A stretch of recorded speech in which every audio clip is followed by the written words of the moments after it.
News Talk 98.9, the roar of Memphis. Tool Talk Radio with Joe and Allan. Welcome to Tool Talk Radio, coming to you from the mobile Brown Refrigeration Studios. I'm Joe Thorderson with Thor's Hammer, Carpentry and Wood Turning. And I'm Allan Gilbreth with darkoakmedia.com. And back in the studio, we hope, is our buddy Max behind the glass. I don't know what he's doing there, Allan. You can call or text us at the Big M Roofing and Remodeling Hotline at 901-683-0989 and go to the Tool Talk Radio Facebook page and check out all the action over there. Well, Allan, we're on the road once again. We're here. A few weeks ago, we were over at the home show of the Mid-South at the Agri Center, which was a lot of fun. And we also, we did Tool Talk from there and then Geek Tank Radio from there. Now we're flipping the script. We're over here at MidSouthCon, folks. You need to get over here. It's at the Clarion Hotel all weekend. It's a full-on science fiction, fantasy, superhero, everything. It's a big convention.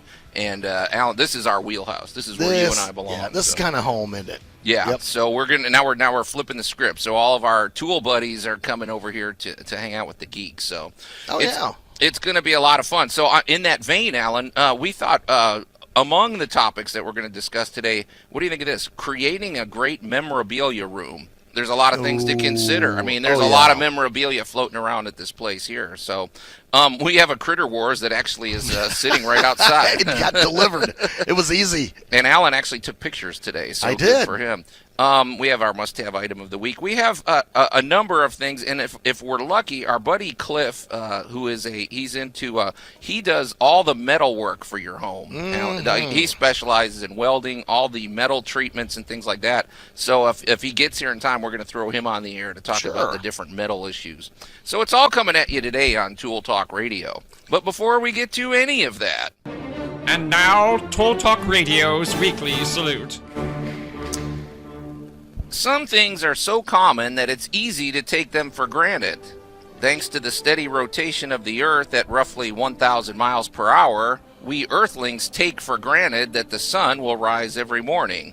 I hope so.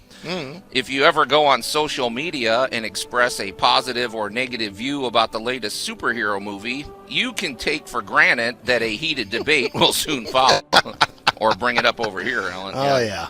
Before Max, the producer, began working on Tool Talk Radio and Geek Tank Radio, it was easy for him to take for granted the invention of the noise-canceling headphones.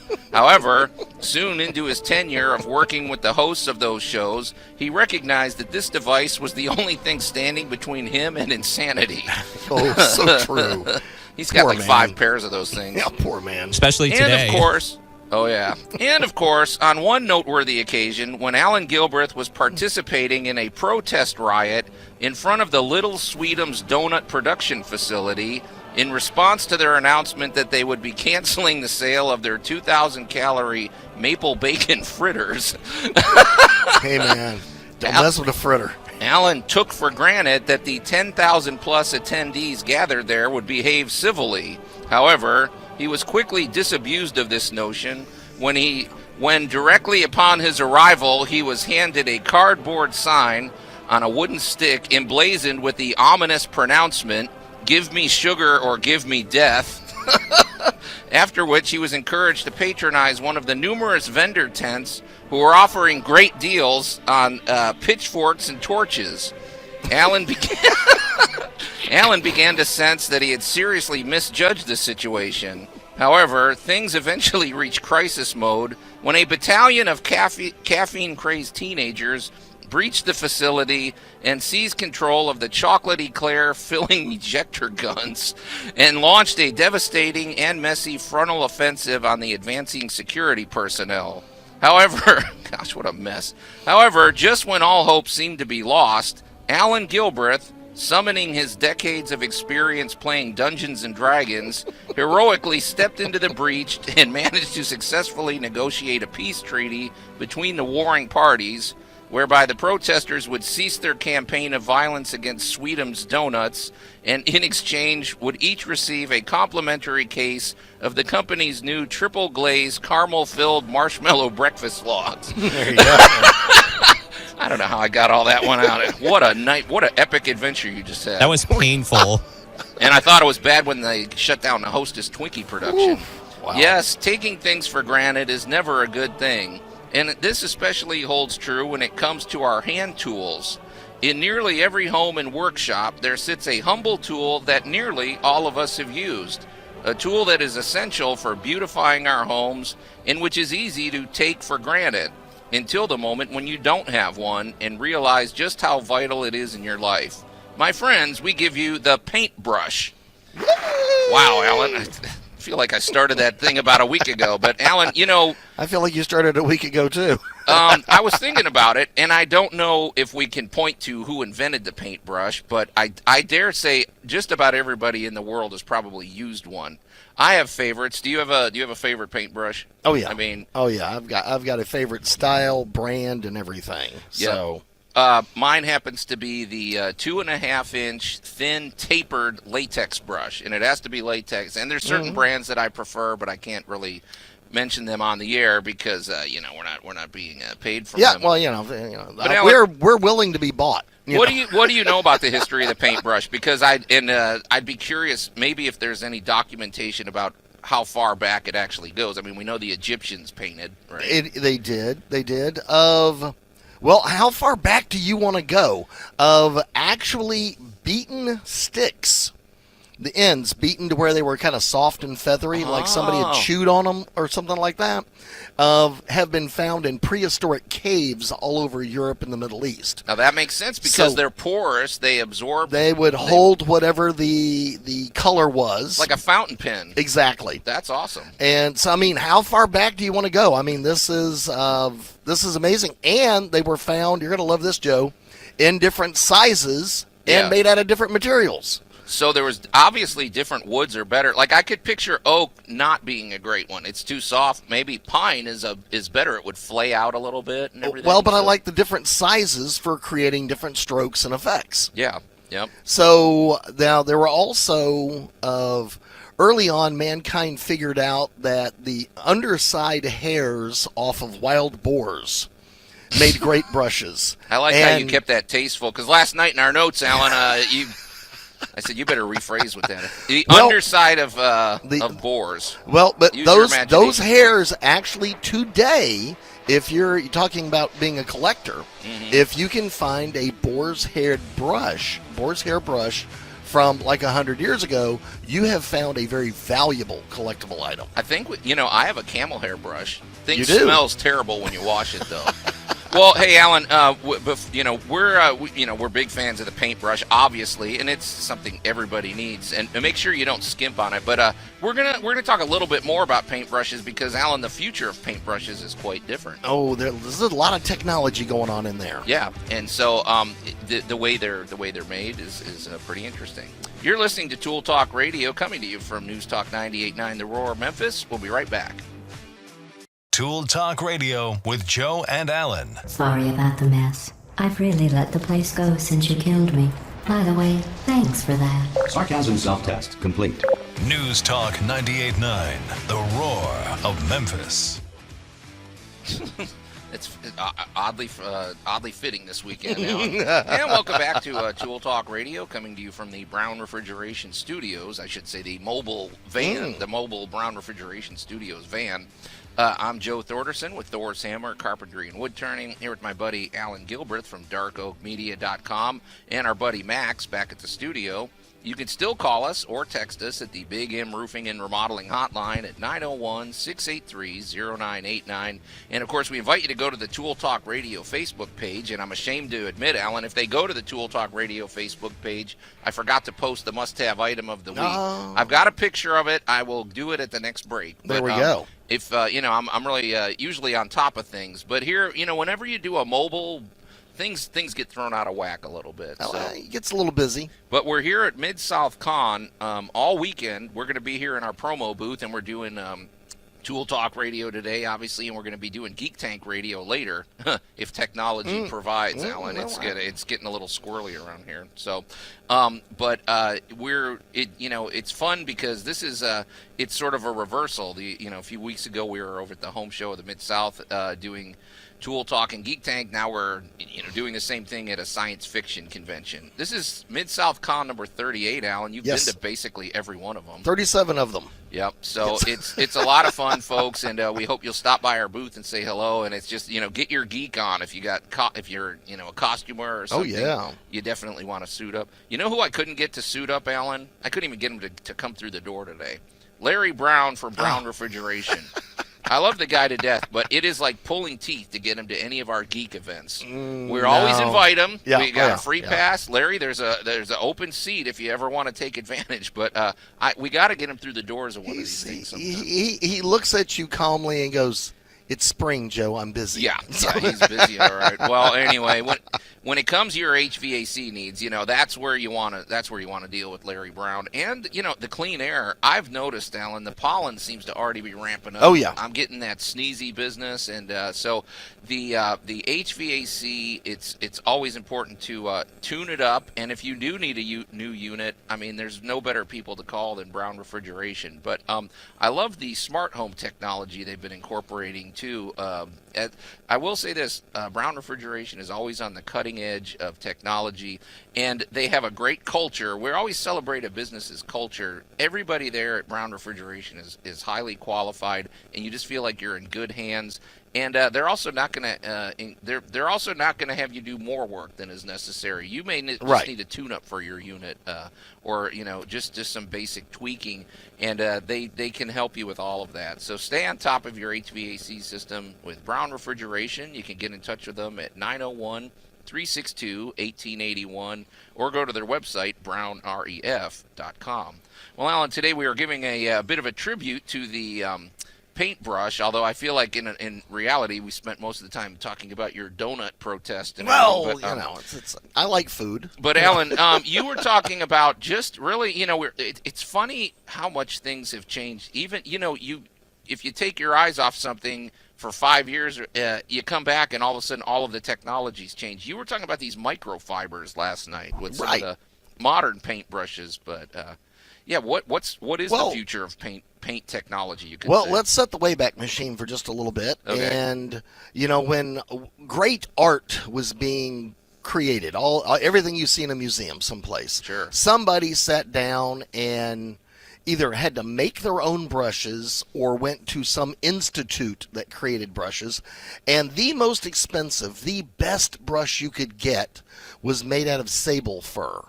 Sable. Now, sable is basically a really ill-tempered weasel out of the northern climates because it has this really thick, luxurious fur. But the real secret behind that was actually what we would call today microfibers. Did they have to kill the sable? I hate to think that they did. Well, they made a lot of other stuff out of sable, so it probably wasn't a good day to be a sable. Okay. They used the whole sable. Oh, they didn't waste anything. They wasted nothing. Well, when you see like of ancient royalty, the big robes and stuff, that's all sable and ermine. I got you. They're related critters. So here we go. So we have this beautiful brush, and what really makes the brush work wasn't just the fact of the hair that came from the sable, but the fact that the hair from a sable basically was covered in what we would call microfibers today. Gotcha. That's what made them so nice and fluffy and soft and able to live in the snow. Yeah. So now you had this brush that could really hold a lot of material. Alan, because you're making me think, because if you look at a microscope, if you look at a human hair under a microscope, it's not some smooth thing. It's almost like bark on a tree. It's kind of so. These must have more of that. These texture have and thousands of and little things, splits in them. Gotcha. Tiny, looks like little tiny splinters. Yeah. And each one of these little splinters helps hold and transfer the paint, the stain, the sealer, the whatever it is we're trying to transfer with it. Gotcha. And the better those little filaments hold up, the better the brush holds up. Right. Well, of course, we don't go to the big box store these days and walk in and decide between Fox, Ermine, or Badger. We walk in and we look at different brands and we choose between nylon bristles or more advanced bristles. Yeah. And the more advanced ones now are basically microfiber technology emulating what we used to have a couple of hundred years ago from an animal. Let me get on my soapbox, Alan, if you don't mind. You had it ready. Well, we're always, there are some tools that sometimes you can get by with the cheap solution. There's some Correct. things that you just, whatever. It's like, okay, you don't need a $500 sawhorse. You can probably get by with some basic ones. However, when it comes to paintbrushes, I am a diehard believer that you pay a little more to go first class. So one of the problems I've seen with some cheaper paintbrushes is I get the sense that as I'm painting, the fibers are almost swelling up, and then it makes it difficult to keep that tight. Like I don't want my paint bristles bending. I don't want them swelling up. I want them almost slick so the paint slides off of them or something. Is the microfibers suited to that, or Yes. is that the idea? Also, it is whatever the core fiber is. Okay. Because if the core fiber is formed correctly, like it is in the higher end brushes, Right. I'm not going to give any brand names, but I have my favorite. But there are several brands that are really good brushes. Yeah. And this is the kind where I'm going to make the dad comment. Yeah. This is the brush that if you messed it up, your dad looked at you like you owe me a brush. Oh, yeah. Can I get on my soapbox again? Jump on I've that had box. people that, I'm super particular about this one thing. If I'm painting outside, I Right. don't let the paint can wind up, if at all possible, I don't want that paint can or the brush to be in the sun. Don't Correct. paint in direct sun, folks. No. That is a recipe for you're going to put it on. It's going to dry as you're putting it on. But also, nothing irks me more than when I've, somebody is painting something, then they go jump on their phone and they just leave their paintbrush sitting out Laying for there. 10 minutes. And Yeah. I'm like, you have it takes like 2 minutes for that thing to start setting Yes. up. And once it does, it really never, it's hard to get that back to what it should be. One of my favorite tests, I worked with a guy for a long time, and of course a lot of people would apply for jobs. Yeah. And they would all say they were painters. Well, And anybody he would can look say at him. that, yeah. Well, he'd look at him, and he had a brush, a particular brush. It was very long bristled. Right. So you and I would look at it and kind of like, all right, what are you painting with this? Yeah. But it was very long bristled, and he'd hand him a little can of paint and this big old brush, and he'd say, okay, I need you to start putting in a little bit of a trim right here. Right. And anybody that grabbed the brush and dunked it and swirled it around to get as much paint as possible, That guy he got just kicked looked to the at him and curb. went, Yeah. we need help in junk pickup. Yeah. Why don't you go over there? Give me the brush back. Right.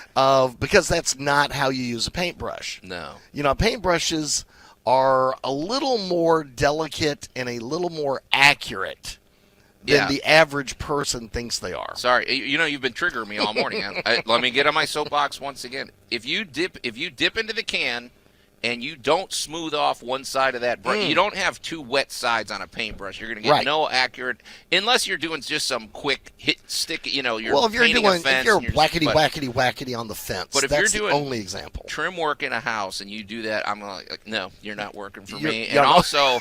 also, a little quick tip while we're at it: if you have a latex brush, keep a few of those kitchen grocery, the bags you get from the just keep them handy, because if you do have to stop for 10 or 15 minutes, just wrap it in Wrap that. it up. If you have a oil-based brush and you don't want to clean it every day, one trick you can do is wrap the brush. Take as much paint off as you can. Wrap the brush in foil, then wrap it in a kitchen bag, and then stick it in the freezer. Make sure it's very flat, Yes. and it's amazing. Actually, it'll work for like 6 months. Yeah, but you can store it that way for months if you have yeah, to. but take care of your paintbrushes, folks, and the technology that's coming. It's just interesting how it just continues to evolve, man. But Always something new every time we go to the store. yeah. But anyway, we're Allan. I do want to jump into this because we are here at the MidSouthCon all weekend at the Clarion Hotel, and I bought several collectibles yesterday, and I've got a ton of them at the house. And so let's talk about creating an ideal memorabilia room, Excellent or a idea. man cave, or whatever you want to call it. You're listening to Tool Talk Radio here on News Talk 98.9, The Roar of Memphis. We're going to take a quick break, and we'll be right back. Tool Talk Radio with Joe and Allan. Do you know what happens to a butter-based frosting after 6 decades in a poorly ventilated English basement? I guess I hadn't. Well, I have a feeling what you are about to go through is punishment enough. News Talk 98.9, The Roar of Memphis. I don't know that, Alan, but I do know what happens when you eat nachos that have been sitting around for 6 hours in the con suite. Anyway, welcome back to Tool Talk Radio, coming to you from the Brown Refrigeration Studios. I'm Joe Thorderson with Thor's Hammer, Carpentry and Wood Turning. Here with my buddy Allan Gilbert from DarkOakMedia.com and our buddy Max behind the glass. Which I should say, let's get this right. We're on the road again, Alan. Once again, we're at MidSouthCon all weekend, and so we're in the mobile version of the Brown Refrigeration Studios. I doubt he's behind the glass. He's probably stretched out across the table. He's kicking back. He's got a cigar or something. But Max is there. He's on duty and he's taking your calls and texts. We like texts, actually, to be honest, at the Big M Roofing and Remodeling Hotline at 901-683-0989 and get us, communicate with us there. You can also communicate with us at our Facebook page. We get alerts and we can respond in real time. I did post the must-have item of the week during the break, Alan. So if you're eager to see what that is, give it a look see. Alan, okay, so we're here, at MidSouthCon all weekend, as I said. You know who I wish I could get here, but we're never going to get him here. Ever. If we could get him here, it would be a miracle. Our buddy Jay Hill with Big M Roofing and Remodeling. I knew you were going to say Jay because I was going, that ain't going to happen. Jay Hill is a fine man. He runs a great company. He is a highly qualified GAF Master Elite roofing installer. He's 5 stars with the Better Business Bureau and Good Housekeeping, but he has no geek blood in him at all. You tell him, you ask him the difference between Emperor Palpatine and Darth Vader, he couldn't. He'll just stare at you with a glazed look. So. But then he will look at you and go, but Yeah, let's if let's I had done the roof on that, it wouldn't. If I had taken care of if they had shingles on the Death Star. So. What do you do about roofing in the Death Star since it's a sphere? Exactly. So he's got a solution, I promise you. Yeah. So anyway, but if you have roofing issues, then he is the man to call. Or remodeling. He really enjoys unique remodeling. I have to ask, what would be a neat challenge for him? Let him remodel your one of your rooms to turn into a memorabilia room, like we're going to discuss shortly. But anyway, when it comes to roofing, you don't play games, and especially if you're in a situation where your roofing replacement or your roofing repairs may qualify to be covered by your homeowner's insurance. And the beauty with working with Jay Hill is that he is a former insurance agent who totally understands the process for making a claim with your insurance company, and that's something you really need. He's an advocate, and he's almost you're getting free legal counsel, you could say, with Jay. Well, having been through the process with him, it sounds like that. Yeah, it does, and and all of that is free. So I mean, get him over to your house, and he's a very dynamic personality. Yes, he is. And make fun of him that he doesn't know anything about Star Wars. But anyway, it's okay. You can get in touch with Jay directly at 901-484-5645 or go to bigmroofingandremodeling.com.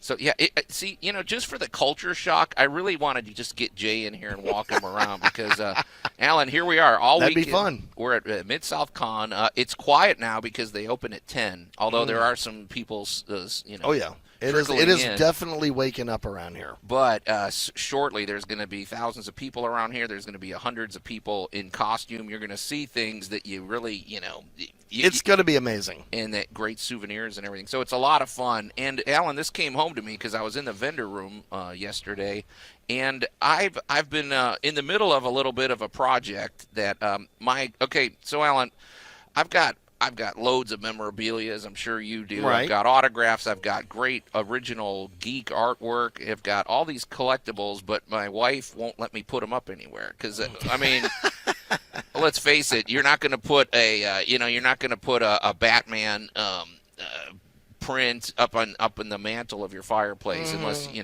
got a real special kind of spouse. But I was thinking, I have a really big garage, and it motivated me to clean and organize the garage, and I've begun setting some of my memorabilia out there. And it occurred to me, I think this needs to be discussed. A lot of people, especially when they become empty nesters, they might have sports memorabilia, they might have geek memorabilia, they might have any kind of, some people collect, war memorabilia. But right. I think there's a real process for creating the right kind of room, because I've seen some that look great, and I've seen some that are failures, man. Well, I've seen some that looked great, but we're actually secretly pretty awful. Exactly, and I know why. Go explain, Alan, because I think I've got notes here. I'm going to go back to our favorite comment. Yeah, water is the enemy. Boom. Of when you start talking about collectibles, it depends on what you're collecting. Now, I mean, if you're just a stuffed toy fan and you just love collecting unusual stuffed toys, well, that's great. But if you don't take certain precautions, you're going to shorten the life of your collectibles. And it'll get because funky. if they are done well, they'll last for a pretty good while on the shelf. Now, other people are making some pretty serious investments. Right. And I'm going to, since we're in the middle of MidSouthCon, I'm going to talk about comic books and other books. Well, here's I've got a little checklist here, Alan. So, you said you always like to say water is the enemy. In the case of a memorabilia room, I'm also going to say sunlight is the enemy. Oh, because, big time. oh my gosh, if you sit there and you go, wow, I got this great room, and you don't realize that every time you open the curtain, your Superman or your Action Comics #1 is being exposed to sunlight, you are going to ruin, your memorabilia. So you have to think seriously about, I guess you should say, climate control and lighting control. Just the natural lighting and moisture. So, but let me say this. So there's a few, and if you want an example of a really well done memorabilia room, you can't even call it a room. You have to call it an entire wing of the house. Right. Go to Netflix and or just Google Club 400. That's my our buddy Stuart McVicker he's sort of famous in Chicago. It's a ultimate Cubs man cave, but he's got serious memorabilia in there. And we got to talking with him once on the show about the memorabilia that you see displayed there is about a third of what he actually owns, because he's like, well, I could put everything up, but then it gets cluttered. Then there'd be no You're room. not showcasing it, and it sort of defeats the purpose. So you have to just really be selective with what you're going to actually display. And then the big thing is display it. Sometimes you want something at eye level. Sometimes something needs to have its own radius around. Like if he's got a life-size Anthony Rizzo bobblehead. You don't just stack a bunch of ferns around that. You need room to for photo ops and stuff. But you have to display it properly, and it takes more work than people would think. So. Well, of course, sitting here, there's a lot of people here that collect of movie props. Sure. Yeah. We've got a friend that has a number of life-sized, anything from Spider-Man to Yoda to sword replicas to anything you saw. If it's a hit movie, there is some form of collectible and replica from it. Oh, yeah. The Maltese Falcon. You know what? Guess what? You could get one. A lot of people love to collect the memorabilia that is actually the real stuff from the movie. Because you can buy that. We have a friend. They buy Star Trek. They're Star Trek. They've got actual tribbles from that episode. Authenticated and everything. Or I'm thinking too, Alan. Of some people that like to buy the actual costumes. You can buy, if you have enough money, you could buy a Star Trek, like a red shirt. Yes. And boy, you talk about moths, moisture, sunlight, everything you got to consider for that. Well, so much of this is about preservation. Right. And preservation is not necessarily keeping it bone dry. It's actually keeping it at the proper humidity. Like a humidor for cigars. Exactly. Right. How does one do that, Alan? That's a good question. What if you've got a memorabilia room and you live in Arizona? I mean, are you actually sticking a humidifier in there? Affectionately, they are known as swamp boxes. But you can actually have, and they're very advanced these days for collectors, you can actually have humidity control. You can actually go in and say, I would like to maintain this room at a 40% humidity. Right. And like your air conditioner would operate at 72 degrees, this measures the humidity quality of the air and keeps the air at 40%.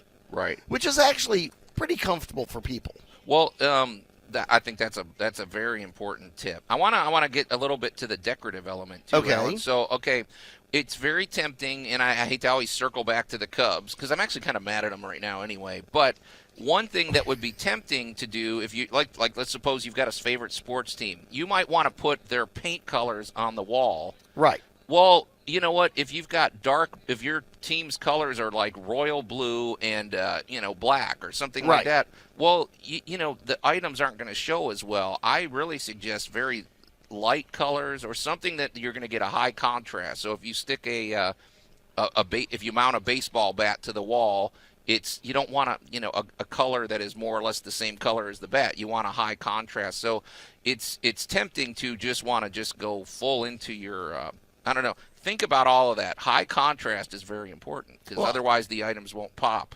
So. Well, I'm going to throw in the old edict that less is more. Absolutely. So if you're going to showcase something, make sure you're giving it the time, space, and environment around it that makes it look good. Yeah, and also think about the people that might be wanting to visit. One of our friends, we'll give him a shout out, Gary Hahn. He's a diehard Star Trek collector. He has little, almost like placards that go underneath, and it has a brief explanation of what it is, how it was authenticated. It's cool. We'll probably dive a little bit more into this too, but we've got lots of other things we're going to get to today. You're listening to Tool Talk Radio, coming to you from News Talk 98.9 The Roar, Memphis. We're live here at MidSouthCon all weekend. Come by and say hello to us. Tool Talk Radio with Joe and Allan. Extraordinary events call for extraordinary actions. We form an allegiance to use sudden violence. Okay. Do you have the tools to turn a wooden mop handle into a stake? Which size? News Talk 98.9, The Roar of Memphis. Yeah, these are the conversations you're going to hear this weekend now.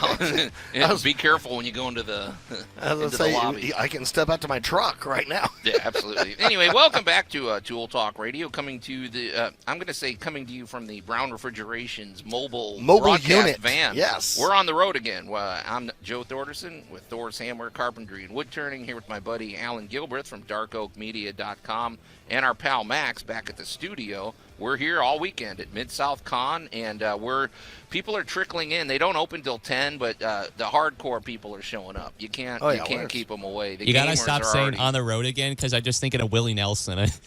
No, thanks. Okay. I like Willie, but now I'm going to have that song in my head all day, Max. Yeah, thanks. You're welcome. Thanks for that earworm. Anyway, we would still love to talk to you. As a matter of fact, I think this is a great day to talk to you or text. You can get in touch with us at the Big M Roofing and Remodeling Hotline at 901-683-0989. And you can also go to the Tool Talk Radio Facebook page and give us a like and check out all the action over there. And if you want us to paint a picture for you of what's going on, check in with us, and we may just do that. It's a lot of fun. This is our wheelhouse. Allan, Brandon, and I are going to be doing Geek Tank Radio later, and this is it. We're all geeks. This is what we live for, and it's MidSouthCon has not happened for 3 years. They had to cancel 2 years in a row because of the pandemic, but they're back with a vengeance. Man, there was a big crowd here last night. So you can tell people are excited to get back out and see their friends.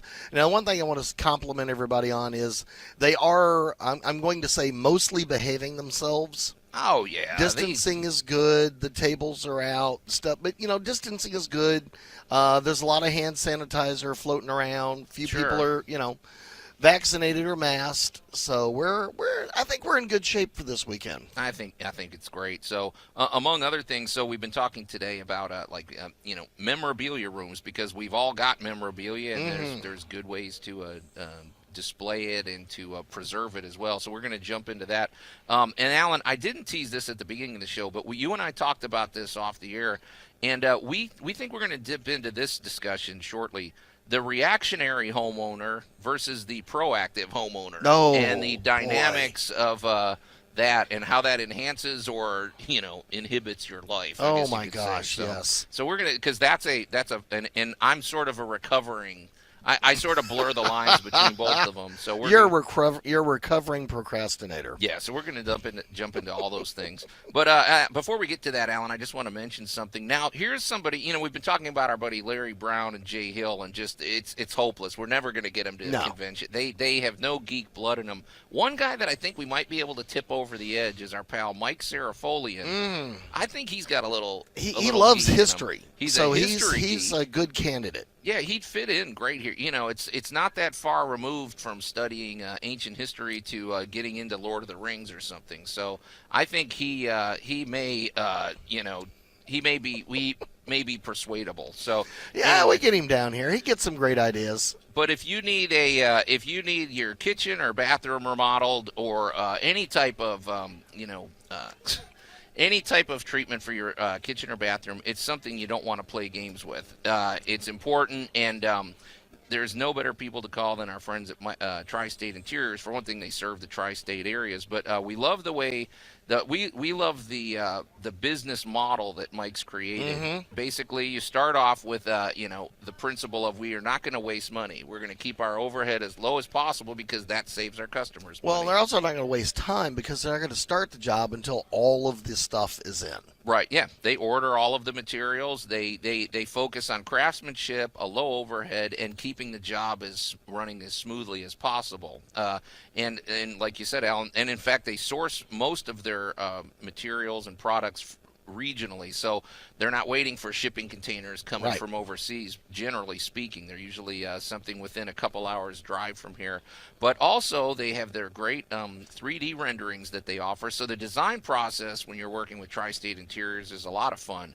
Basically, you're going to sit down, I would imagine, with them. You're going to design it. They're going to put it together on their on the computer. Make any changes you want there on the fly, and then you download it, and now you're taking a virtual tour of your kitchen, and you can share it with your friends. Very sci-fi. Yeah, it's pretty cool. The people here at the convention would appreciate They would They appreciate it. So get in touch with the good people at Tri-State Interiors. You can call Mike directly at 901-403-1333 or go to tristateinteriorsllc.com. Actually, Sarah Folian has a sound of like a Lord of the Rings villain. Yeah. Sarah Folian, the evil, or Sarah the gray Folian, or the something, gray or right? something. Yeah. Sarah Foley and the Decapitator. Yeah. There you go. I think there's something there, Alan. Anyway, Alan, among other things, we were talking about, memorabilia rooms and things like that. Because let's face it, it doesn't even. You don't even have to be a geek. Everybody has some items that are important to them. As a matter of fact, I think we touched on this before, where sometimes we have great pieces in our house. Right. We just don't. We don't necessarily showcase them the way they can. One of my pet peeves is when a home is cluttered. They might have. I think it's better to have 5 really nice things displayed than 50 things thrown into a room that really you can't appreciate any of them because they're too jammed together. Well, I'm going to pick on what I like to call the great-grandma effect. Okay. And this is where you build disaster into your room. Talk to me. So you've got all of those cute, delicate little glass things or intricate little pieces, and you don't, as I say, dust prepare them. Mm-hmm. You're not prepared to clean effectively around these things, nor are they necessarily secured. Right. And you're just asking for the grandkids to come over and break that priceless Hummel you've had for 80 years. Right. So there's a lot when I say when you're going to collect stuff and you want to display it, it needs to be secure.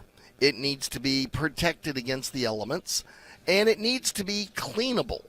Because that's just a huge thing for me. Right. Right, because there's nothing worse than looking in your dusty collection shelf. Right. Because all your little figurines are hard to clean or hard to touch. And the other thing I'm going to throw in is the elevation of your collectibles. It's right on my notes there. There you Talk go. to me, because I think you're speaking well, my language here.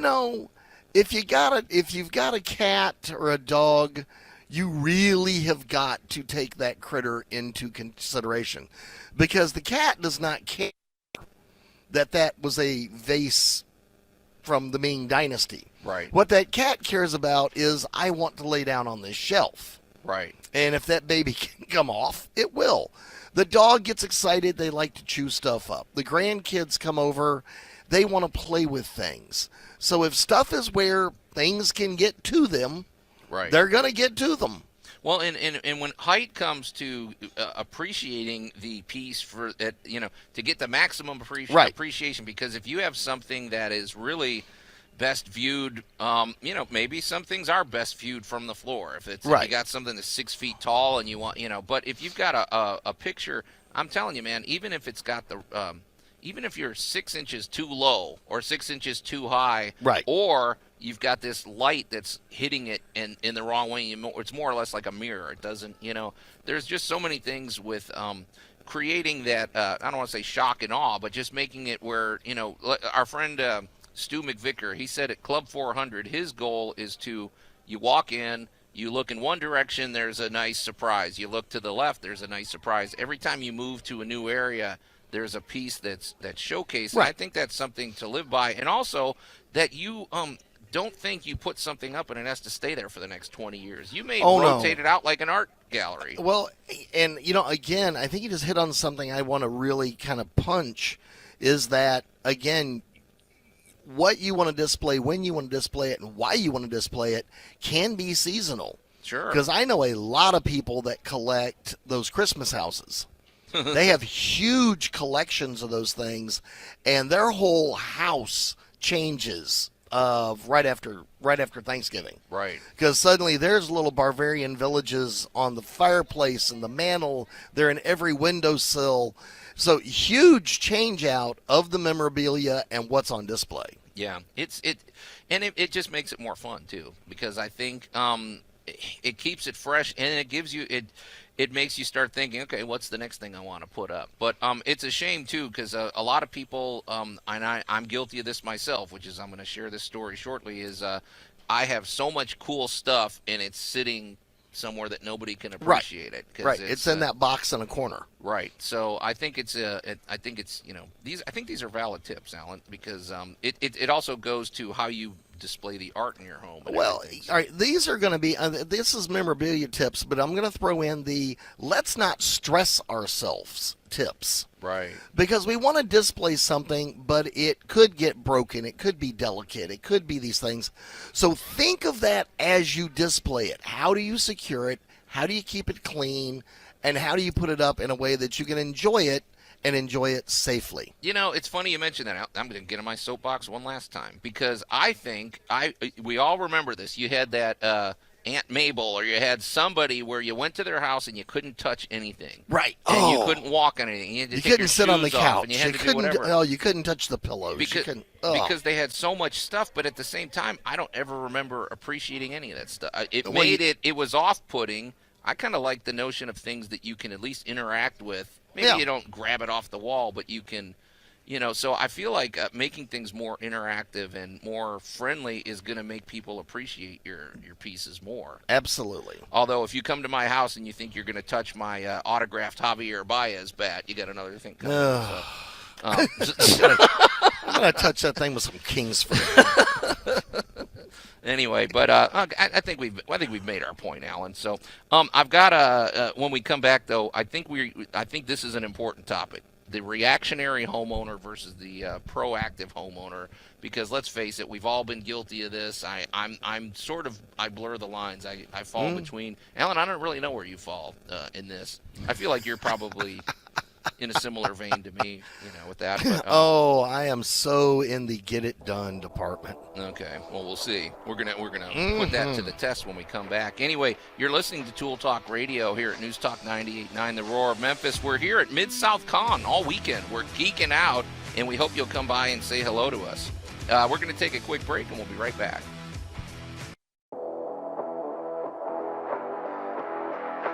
News Talk 98.9, The Roar of Memphis. Tool Talk Radio with Joe and Allan. And welcome to Hour 2 of Tool Talk Radio, coming to you from the Brown Refrigeration mobile van here at MidSouthCon. I'm Joe Thorderson with Thor's Hammer, Carpentry, and Wood Turning. Here with my buddy Allan Gilbert from DarkOakMedia.com, and our pal Max, who's back at the studio lounging and kicking back and enjoying the solitude. I'm sure. You can call or text us at the Big M Roofing and Remodeling Hotline at 901-683-0989, and go to the Tool Talk Radio Facebook page and give us a like and check out all the action over there, including our must-have item of the week, which I just posted a little while ago, Alan. Well, hey, we're on the road again. It's a lot of fun doing these remotes, and I will say it's a little easier these days. The technology, it sure is different than what it used to be. You'd have to pull up before in a big van and all sorts of other gear, and now I'd say we're kind of a mobile force, but it's great. We love doing these remotes.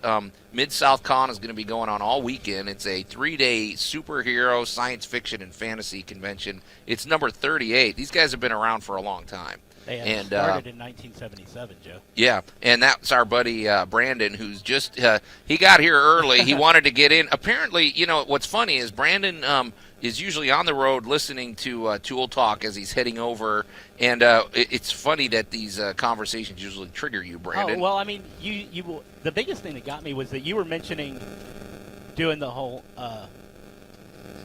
reactionary. Yeah, live radio people. Yeah. Turn Brandon's mic up. Okay. There you go. All right, cool. I can even hear me now. The reactionary versus proactive homeowner. Right. And I figured I could give a little bit of insight because as someone who's only owned his home for 12 years, I've gone from one to the other. Yeah. I've slowly been doing that evolve. Well, yeah, I guess, and let's explain what we mean by that. Basically, I'm thinking of, something happens to your home and you react and you try to fix it as quick as possible. Like the ice storm that we recently had caught a lot of people off guard. Well, if a big tree limb crushed your house, that's sort of, something you're going to react to. Right. However, with a little care, it's possible that might have been averted. Or if you, so it's that kind of a thing. Reacting to a crisis or just reacting to something when it dies. So, Joe, let me tell you about my first reactive homeowner situation. Yeah, okay. I work nights. Right. I'm sleeping. It's about 10 a.m. My dog starts freaking out, so I go to find out what she's going insane about. Right. And all of a sudden, I notice that my hallway floor is flooded because the hose on the back of the toilet tank has just ruptured. Okay. I don't know what caused this, but there's water going everywhere. I'm freaking out.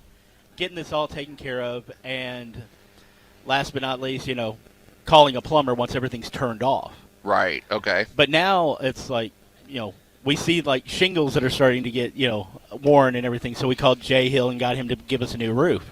Things like that, cutting back tree limbs so that we don't crush our shed the next time we have an ice storm. Right.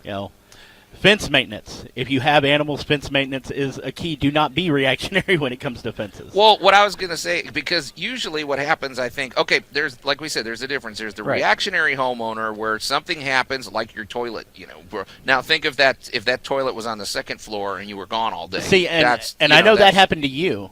Right. Well, we were home. It was our hot water heater pipe, but which is just one of those fluke accidents. Although maybe because I bought the cheap one, I paid the price for it. But that's another thing you don't do. What I was going to say is if you can anticipate, and I hate for you to view your home as like a ticking time bomb, but in a lot of ways, but it is. It kind of is. And so what I was going to highlight is some of the things that you want to absolutely stay on top of. For example, if you've got really nice, big, beautiful trees, you have to look at them through the lens of, what happens if that limb goes side? What if that thing falls? What if this thing tips? What if the roots of my tree are not healthy? Your tree maintenance is very easy to overlook, but man, that is something you have to stay on top of. What does it mean when all of those little flying things are pouring out of a tree? Exactly. Yeah, that means you got termites. You got a problem. Or flying ants, right? They can devastate flying anything. ants. Well, another little thing, especially in the springtime, you walk around, you're looking at the house, the grass hasn't grown up yet, and you see these little muddy tubes running in and out of your house. Oh, yeah. Folks, do not wait on that. Call the exterminator immediately. You got termites. Right. Yeah, and it also, I would say the hot water heater in your HVAC system are things I don't not a ticking time bomb, but at the same time, those are things. If you've got a hot water heater that's 30 years old, it's good. What can happen is that's ticking. They can rust, and as soon as that thing rusts from the inside, or if you notice maybe you notice a little bit of rust down at the bottom, or maybe that pipe is very dirty and corroded. Man, that is Allan, you talked about how that's a pressurized system. It is, and that's something you have to stay on top of. It may not be something you want to do necessarily to replace your hot water heater, but there is a peace of mind coming if you do it. Don't wait till it just dies or before there's a big leak. Well, budget for it and plan for it. All right, there's the key word. The key word is budget and accrual. Right. If you know that you have bought a home, it's never over. No. You always need to put, it's like the instant savings account. You need to put a little money back every month for the home emergency. Because sooner or later, you're going to have a new roof. Absolutely. Sooner or later, an appliance in the home is going to quit working and it needs to be replaced or repaired. Sooner or later, you're going to want to add that something to the yard. You're going to want to change something. And again, like we said, your life constantly evolves and changes and the kids grow. And you're going to move from little hobby pools to trampolines to whatever the next phase of entertainment your family enjoys. Catapults. It could be catapults, could be barbecues. Absolutely. You never know. I'm putting my money on catapults. Oh, yeah. We're already doing barbecues. So, yeah, and then I would also say your HVAC system falls in that category where you keep your eye on it because it's and if you have weeds and stuff growing around the outside by the fins and everything, give that thing a wide berth, take care of it, but just plan that everything is finite. And when you do that, man, it's liberating. So enough doom and gloom, you guys. We've talked about being a reactionary. When we come back, let's talk about being a proactive homeowner and the joy and excitement, not really excitement, but the peace of mind that comes from that. Yes. You're listening to Tool Talk Radio here on News Talk 98.9 The Roar. Memphis, Allan and our buddy Brandon Olmstead and Max here. We're at MidSouthCon this weekend, and we'd love for you to drop by the booth and say hello. We're going to take a quick break, and we'll be right back. Tool Talk Radio with Joe and Allan. When my new apprentice arrives, he will take care of you. News Talk 98.9, The Roar of Memphis. Yeah, you don't want to hear that if you're I don't know. I don't know. My new apprentice is not anybody I want arriving. I'm all for good customer service, but not in that situation. Anyway, welcome back to Tool Talk Radio. Coming to you from the mobile version of the Brown Refrigeration Studios. I'm Joe Thorderson with Thor's Hammer, Carpentry and Wood Turning. Here with my buddy Allan Gilbert from Dark Oak Media and our pal Brandon Olmstead from Geek Tank Radio and our buddy Max, who's back at the studio. As you can probably tell, I don't know if you can hear that background ambiance, but we're on the road. Once again, we're doing one of our remotes, you guys. We're here at MidSouthCon. It's the 38th. Man, this thing's been going since the 80s, I guess. It's been going strong. It's the oldest science fiction and fantasy convention here in the Mid-South, and we're glad they're back. They haven't been around since 2019. They got hit by the pandemic, with the worst possible timing. Oh, yeah, like 3 weeks out from their initial, I think it was the 2020 show. Yeah.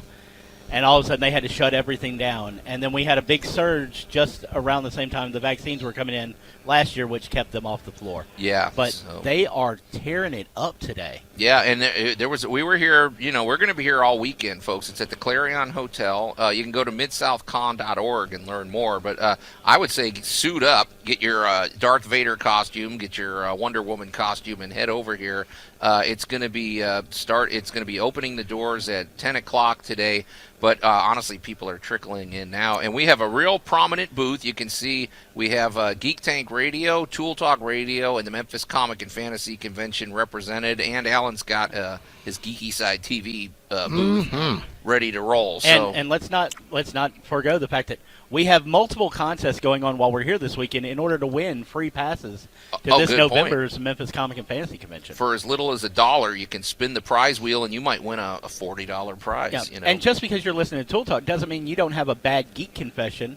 If you throw yourself or others under the bus and we read them on the air, that'll also win you free passes. Oh, yeah. We want your bad geek And let's just go ahead and extend it a little more. If you've got a bad bad homeowners confession while we are here at MidSouthCon this weekend, we will consider those as well. That's a great. We'll do a Tool Talk Radio overlap. So yeah, we want your bad confessions, and if you got pictures, that's even better. Oh yeah, so. If you got pictures, we want to see those anyway, whether you want us to read it on the air or not. Well, we've been talking. In a minute, we're going to jump back into our discussion about the reactionary homeowner versus the proactive homeowner, and how all of us have been guilty, or or we've kind of gone back and forth. But one person who is not a reactionary, they're definitely proactive, and they will help you become a proactive homeowner, is Cindy Williams, the owner of Shelf Genie of the Mid-South. Now, you talk about somebody bringing peace of mind to your home and functionality, Allan. I mean, and this is the kitchen. Well, it's the kitchen and the bathroom, but mostly kitchen treatments. Right. And they help you take advantage. If you were to look at your cabinets, sometimes they're cluttered, sometimes they're just packed with stuff, sometimes there's a bunch of empty air, and there's just dead space that's not being utilized. Well, Cindy and Shelf Genie are a force of nature. Oh, yeah. They always have, at every home show, they have the party booth. There are people there. They need to set up here. They would. Business. People would go crazy here. You were just talking about how to store stuff and where to put things. Oh, yeah. This is Shelf Genie's floor plan. Can you guys imagine using a Shelf Genie system in order to categorize your Legos or your miniatures for your D&D games? I just pictured several people going berserk with an entire pantry full of that type of gaming organization. Stuff, yeah. All right, Cindy, if you're listening, I didn't think of that because, they do these treatments. They have these full glide-out systems, and they come and the designers work with you for free. But, Brandon, they work in any type of closet thing. Imagine if you had a designated closet system and your kids could neatly access their Legos and their other toys. That's a great idea, man. Move it into the playroom. Because, you always think about, the fact that you go into a kid's room and there's toys everywhere on top of each other. You get a Shelf Genie system, and then, of course, you can also make it a game where you teach your kids how to put it back, and it'll become fun for them. You could make it a display. If you had one of these big displays and you wheel it out when you're, All right, Cindy, we're going to have to talk. We got to talk. One more thing before we get back into the proactive for our homes. The vendor room.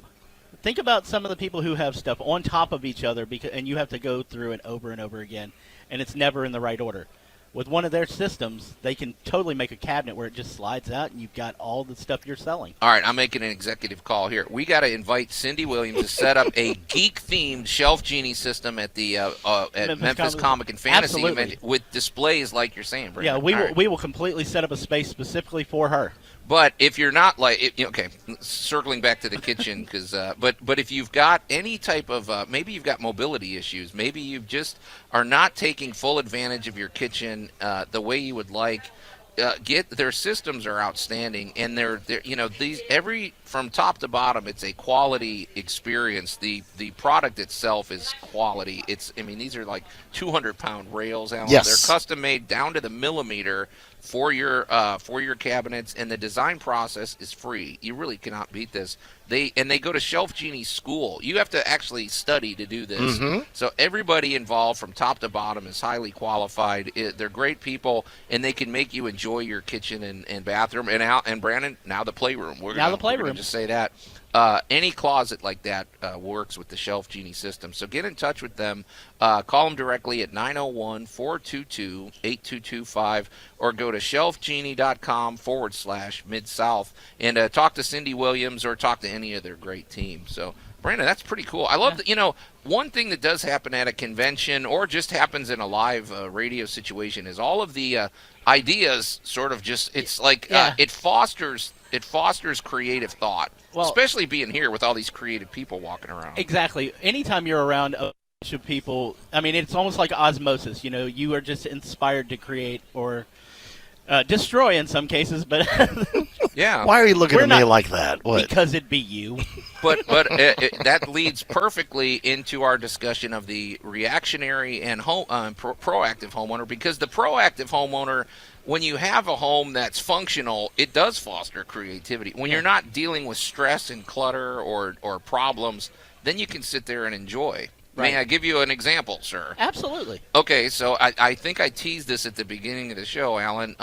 My garage is a 2-car garage, and it's pretty big, and it's basically the only place that is absolutely my turf.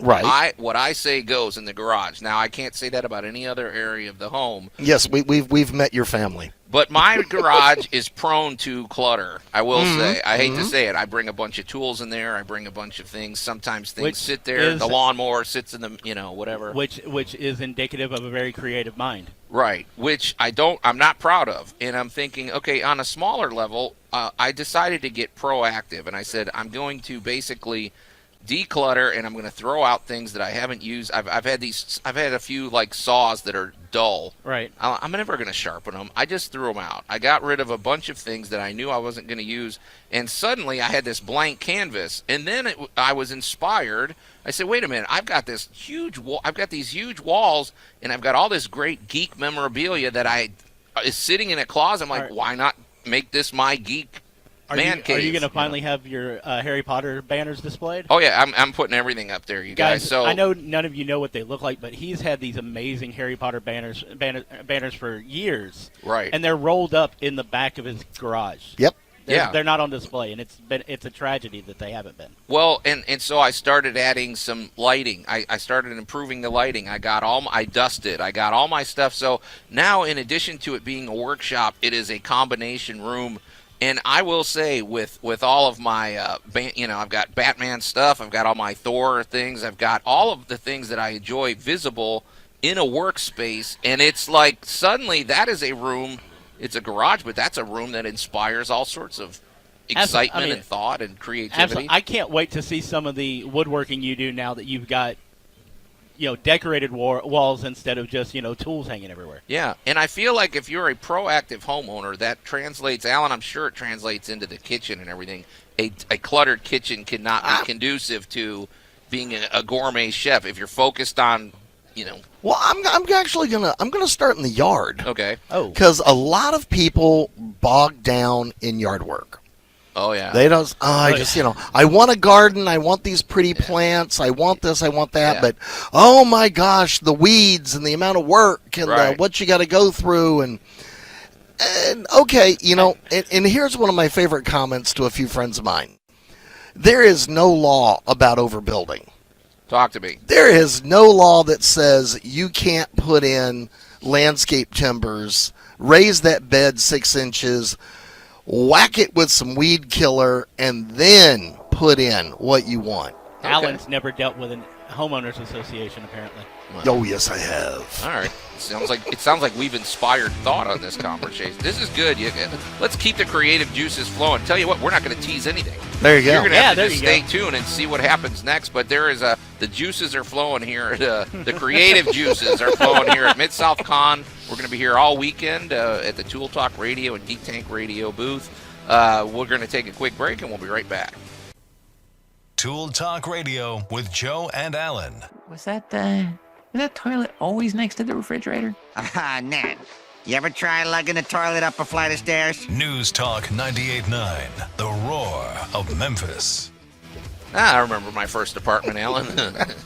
As long as you had one, you were happy. So. Oh, my gosh. Anyway, welcome back to Tool Talk Radio, coming to you from the mobile Brown Refrigeration Studios. I'm Joe Thorderson with Thor's Hammer, Carpentry, and Woodturning, here with my buddy Allan Gilbreth from darkoakmedia.com, and our buddy Brandon Olmsted from Geek Tank Radio, and our friend Max behind the glass. Well, he's actually back at the studio, kicking back, and I don't know what he's doing. He's probably eating donuts. I saw a picture. He's in pajamas. Yeah, he hasn't even dressed for the, so.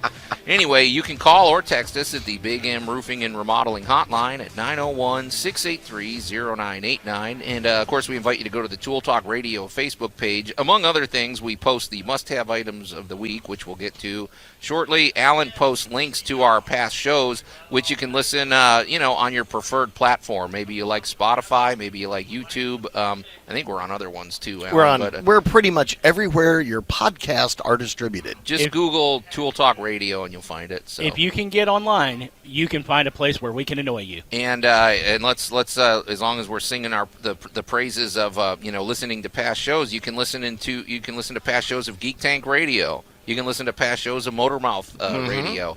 Is the real deal up there? I think. I mean, past shows are. That's what's great. You know, the Cooking Today show's up there. The Cooking Today show. Yep. If you miss anything, it's all there on Spotify. So, or YouTube, Allan. I know you're a YouTube man. Yep. But hey, guys, real quick, I just wanted to wrap up one thought. We were talking earlier about the reactionary homeowner versus the proactive homeowner, which all of us have been. Usually, it really just comes down to time and money. Sure, Allan, I would love to proactively do a lot of things, but I don't maybe always have the budget for it, or I don't have the time. So sometimes you do fall into that reactionary mode. Other times you get proactive. Like I did in my garage recently, and I'm thoroughly enjoying it. But I will say, have you guys ever experienced? I almost see it's almost like a time capsule moment. This came home to me when I was painting the outside of my house because I'm doing it myself. It's taking months. I'm doing it on the weekends, and there were times where I had a lot of caulking and scraping to do, and it got to be about 4 o'clock or so, and I was like, if I spend another hour caulking, I'm going to really be happy about it next week when I could just jump right into the painting. And the next week I jumped in and I forgot that I had already done that. And when you find yourself looking at a job that you thought you were going to have to do and you're like, no, I actually did that a month ago or a week ago or 6 months ago, it's pretty exhilarating. It is like it's like finding a time capsule. Yeah. That's time is very precious, especially with the three of us. Between this and our normal jobs, sometimes we let things fall by the wayside at our own homes. Absolutely. So, well, I'm going to throw in a simple adage: you cannot save time. Yeah, I tried. I know. Everybody says, "Oh, well, this saves you time." Nothing on this planet saves you time. However, how you use it wisely. An hour, like I said, Joe, an hour today. Right. Because you already have all the tools out, you already have all the stuff, you're already in the mindset to get it done. Now, it's an hour's worth of work. Yeah. If you didn't do it this week, next week it's an hour of setup, it's an hour of getting back into it. It's 3 hours worth of work. Right. Yeah. And that's the secret to the proactive homeowner. And let's face it, because we're contractors. We've worked for we've worked where we get paid to do something. Well, I don't get paid to fix my own house up. No. Right. I guess in the terms of if we ever sell it. But so if it comes down to it, I'm like, geez, I'm not getting paid for that extra hour of work. But boy, it sure does. You do yourself such a favor when you look at it that way. Do your future self a favor. Yes, it pays off in dividends that are not necessarily cash, but they could be. Yeah, absolutely. So I think we made some good points on that, but we've got a lot to get to. So we're gonna shift gears, guys. We're gonna quickly get to our must-have item of the week. Oh, sorry, I paused because I thought Max had some music for us or something. No, there's music playing. Oh, I can't hear. It's loud here. Anyway, all right, Allan, tell people, I'm holding up 2 items, but tell people what I'm holding up. You are holding up a carpenter's pencil and the sharpener. Okay, yeah, it's a very special thing. It's like, okay, a pencil and a sharpener. Hold up, wait a second. Yeah. There are sharpeners for carpenter pencils? Yeah, check it out. Brandon hasn't seen this because I haven't seen this. No, it's something bigger than a pocket knife, Brandon. There you go. That's an actual sharpener. If you go Brandon to is now sharpening the pencil. Oh, that's awesome. If you go to the Tool Talk Radio Facebook page, you'll see what we mean. So basically, folks, if you don't know what a carpenter's pencil is, for one thing, they're cheap. They're like a quarter. Well, they're actually designed to fit behind your ear. Well, among they're other actually things, better at sketching things out than a regular pencil is. They're chunky. They're sort of a wide and kind of flat, and the lead inside of it is bigger, and it's kind of a rectangle shape. And that's because if you're drawing on if you got to mark 50 2x4s or something, and you have to scribe a line, well, think how dull. For one thing, like a mechanical pencil's not going to work. Not going to make it. A regular pencil's going to get dull, but these carpenter pencils, if you use them correctly, they really take care of business, and if you drop it off a ladder, it's not going to snap in half or anything. But the sharpener is the cool part. Now, the sharpener, it's ironic because the sharpener is like $3, but you're never going to you're going to use it forever. And actually, what's great about the carpenter pencil is the carpenter pencil sharpener is it actually works on other pencils as well. So you can use the. Now, I will admit, Allan, I've also as a backup, I keep the. They make some pencils that, I like having one with an eraser because sometimes you have to erase, but they have some chunkier ones that are right next to the carpenter pencil. So I would say get a handful of these and keep them in your toolbox because. But the sharpener's fun. It gives you a really nice point, and it's kind of funky shaped. And your kids may like doing it. Let them sharpen some pencils for you. Well, you talk about getting the kids involved. This is another one of those really cool items. Like I said, it's a big fat pencil. Yeah. And it's funny shaped. Mm-hmm. It's designed to fit in your pocket, and it's designed for us. But man, get the kids involved when they're working on a project. Let them do a little drawing, sketching, measuring, drawing the line across. A lot of fun. Absolutely. And just because it's shaped differently, it may encourage them to want to try it just because it's different. So the Carpenter pencil and the Carpenter pencil sharpener are a must-have item of the week. So, all right, that's a very positive sunshine and roses type of segment. Let's shift gears, Alan. You and I were minding our own business this morning, and suddenly a Critter Wars story presented itself to us. Foul, cruel, and bad-tempered rodent you ever set eyes on. I just wanted to hug! Oh, rats in the kitchen, just like that delightful movie I taped in the theater.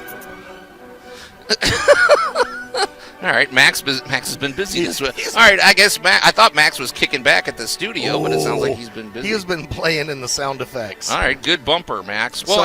Walking into the hotel this morning. Should we be saying this? Can we get sued for saying no, that? No, we're observing nature. So, okay. The hotel had nothing to do with this. The Critter made this decision entirely on its own. Okay. But on our way in this morning was a teenage raccoon, obviously who has just been chucked out of the family nest. Yeah. Found himself a nice warm air vent, curled up, and was taking a serious siesta. Yeah, Alan, 4 feet from the front door of the hotel.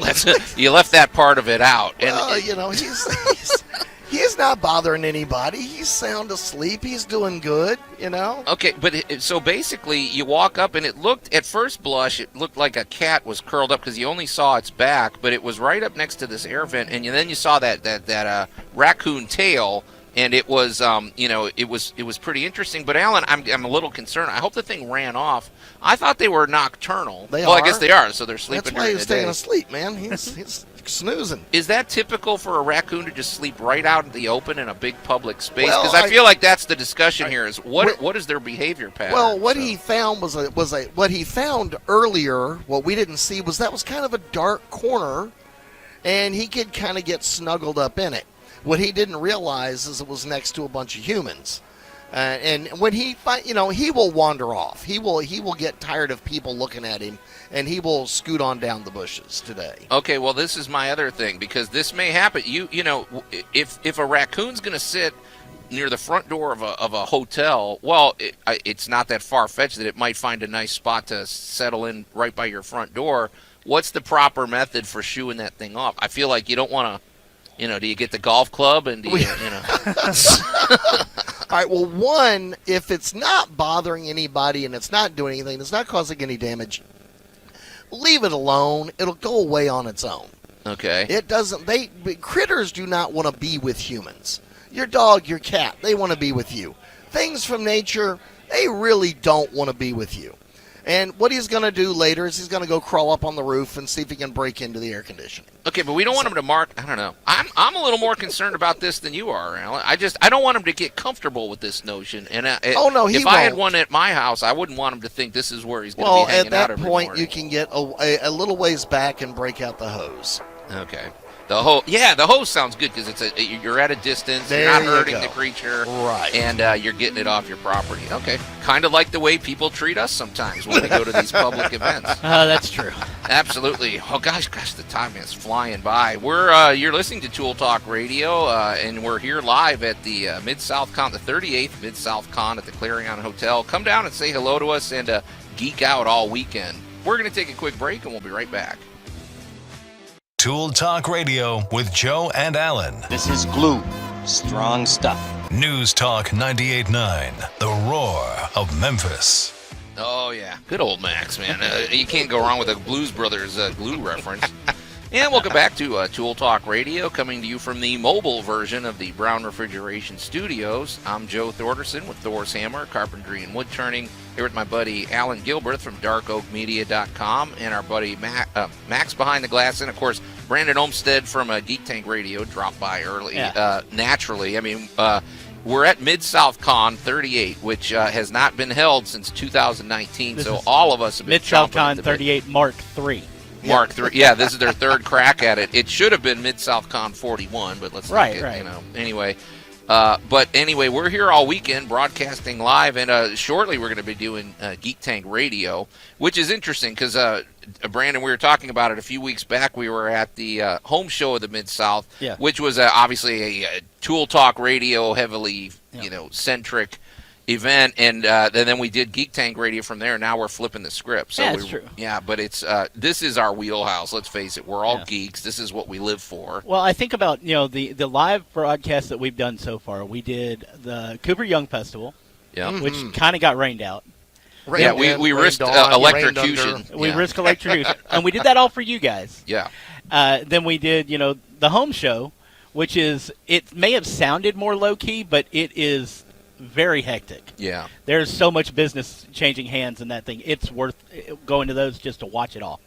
And then now we're here surrounded by the geeks, and it's definitely makes me want to do even more live broadcasts. Yeah, they're fun. Yeah. They're a lot of fun, and it's so so portable watching me now. work this octopus over here. Well, it's great because Allan he makes has to this do big all the deal about it, but it's about the same size as like two switches next to each other. Yep. Yeah, that's smaller than the radio I had in the 80s, Allan. No, that's true. That's smaller than the radio you have in the garage now. Yeah. Hey, Allan, now one thing, as long as we're here, Geeky Side TV and DarkOakMedia.com are pretty active this weekend, naturally, so what do you got planned, man? Just right here loose in the building. Scott J. Carroll with CC Entertainment Spotlight is filming another action-packed show. We'd also like to, send our condolences to the Roberts family in England. One of our hits, Mr. Billy Roberts, passed away 2 weeks ago. Oh, that's right. Yep. Our he was such a condolences sweetheart. to the family. He was an amazing character. So you can tune in and see some of his older interviews. Catch up and see what the guy was all about. Scott's, of course, got his shows posted. He just did a ShadowCon, and he posted a show from the home show. Yeah. Well, where apparently he had a snack attack. Oh, dude.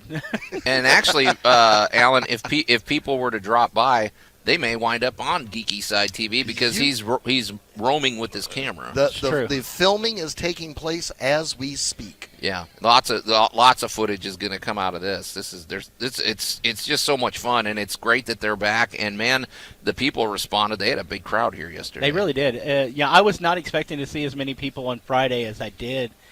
Fridays usually with a 3-day event is kind of low key because people are getting off work and whatnot. But from go, there's been a good flow of people coming in.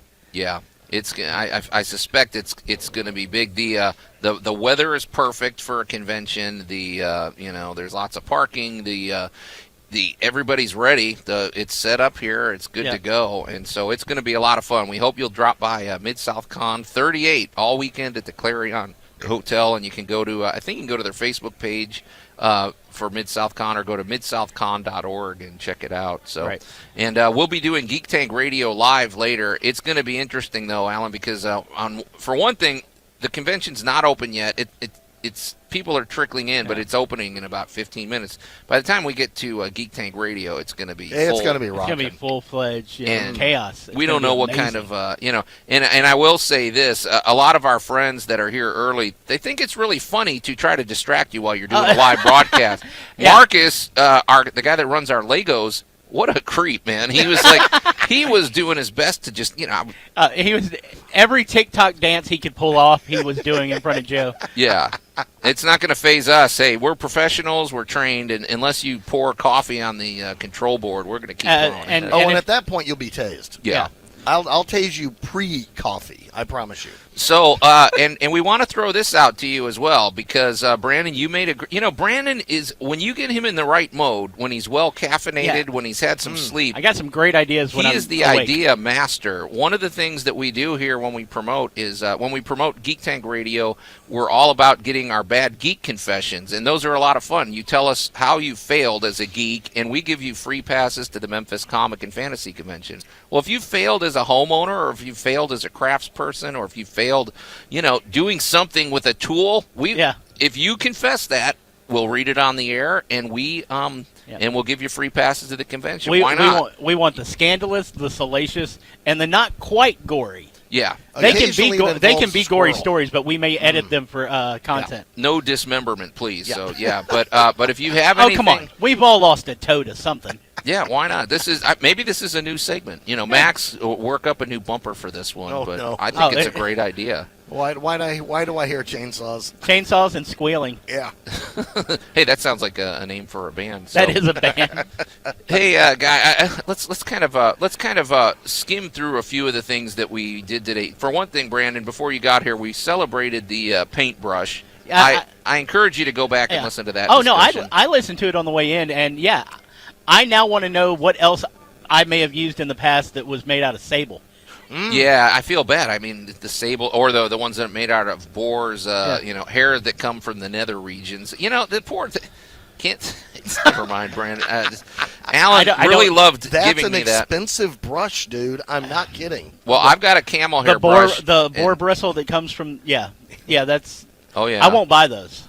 They're too expensive for me. They're amazing brushes. What can I tell you? But we are all about, when it comes to a paintbrush, get a good one and take care of it. Take care of your paintbrush, and it'll take care of you. It's totally worth the extra money. Yeah. Good brushes make an amazing house. Yeah. So keep that there. And then I feel like, I think what resonated for me was the notion of the reactionary homeowner versus the proactive, and how when you do things for yourself, like it is like a time capsule, and it's like finding a treasure, especially when you find that, oh my God, hey, wait a minute, I already replaced this. I already replaced the hose on the hot water heater, and now it's funcking great instead of bursting like mine. I already trimmed the bushes back. Taking the time to caulk when you're going to paint, and now you don't have to wait on all that to dry. Yep. Because when you get to paint the next weekend, everything's ready to go. And it's funny because we've talked quite a bit about painting, and I think painting, that is one of those areas where all you want to do is bust out the paint and start putting it up. But man, if you skip the prep work, and the prep work just generally is not that much fun. Nobody but wants if you don't sand, do it right. But if you don't sand, you'll just get a dry coat of paint and then it'll flake off. And if you don't cleaning is the thing everybody likes to skip. And we've mentioned this before, Alan. If you hire a painting crew and they show up and they just whip out the paintbrushes and stuff, don't thank them. Oh boy, they've skipped some crucial steps, and it's not gonna give you a quality job. So true. Yeah, they're painting is actually short, sweet, and kind of fun. It is the prep. Yep. Yeah. You got to get it right. Yeah, because if somebody, and then on the flip side, if you hire somebody and you come back at the end of the day and you just see a bunch of caulk and you see a bunch of rags on the ground, because whatever, then you do thank them, because that means they spent the day doing all the prep work. So I like that. And then of course But honestly, Joe, I think being amongst the people here at the convention are going to inspire you to want to talk more about painting anyway, because you look at how many cosplays have we seen that it's like at the last minute they're trying to get it to dry from where they painted something. Oh yeah, that's true. Oh yeah, the last minute touch ups. Trying not to rub those wings down the wall. So yeah, this whole environment is just basically screaming, "Paint me." Yeah, and I would say this, folks, if maybe you don't think you're into geek stuff or whatever, it's always good to stretch your wings and try new things. And I guarantee, if you come to the vendor room here, there's something in there that somebody in your life is gonna like. And you talk about artwork. There's some, you bought a Brandon, you bought a Ninja Turtles print that I would put that over a fireplace mantle. It's beautiful. That picture is gorgeous. It's very Catholic Renaissance with the stained glass behind them. Oh wow! And the glass is the color of each of the Ninja Turtles, bandanas. But the turtles themselves are in black and white. Yeah. It's really awesome. That's what's surprising to people, because you might think, okay, well, I don't like comic book art or something, or I don't like whatever. Well, you know what? Sometimes you find these things where it may be a classically rendered piece, or it may be you step back and it just looks like something that would be on a museum wall. You step forward, it's like, wait a minute, that's a Darth Vader mask right there. I'm going to take a moment to throw out a shout out to our good friend Mitch Faust. Oh, yeah. Who, even if you don't think you're into geek art, Mitch's paintings, they ride that line of everything. I mean, if you like nature, if you like, medieval Renaissance, if you like pretty much anything with, with a beautiful woman in it. I mean, Mitch's art is amazing.